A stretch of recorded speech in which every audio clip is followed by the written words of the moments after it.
Blackstone Audio presents Return to Umbria, a Rick Montoya Italian mystery by David P. Wagner. This book is read by David Colacci. For my brother, Bill. This sibling thing is great. Let's keep it going. Chapter 1. Rick Montoya took a deep breath, held it, and weighed the cold steel of the Beretta in his outstretched hands, pointing both thumbs forward. 50 meters ahead, a dark figure, purposely obscured by weak lighting, faced him directly.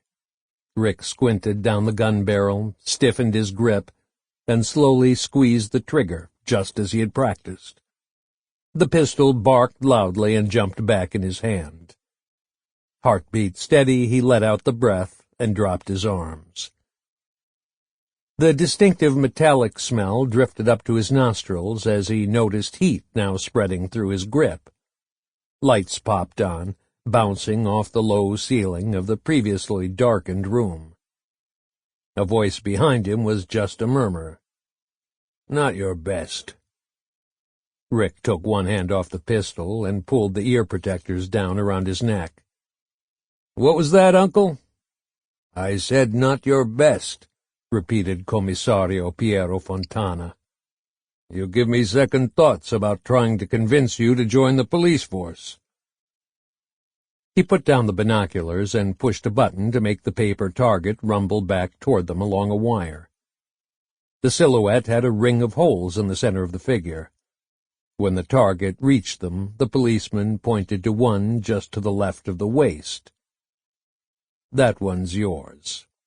He would still be coming at you if he were armed, and you'd have to hope he was a worse marksman than you are." Rick checked the weapon to be sure it was not still loaded, and placed it on the table behind them. "Did it occur to you that I missed him on purpose so that you'd drop the subject of me becoming a cop?" Piero smiled.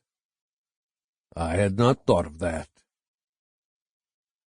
A few minutes later, they stood at a bar across from Rome's police headquarters where the commissario had his office.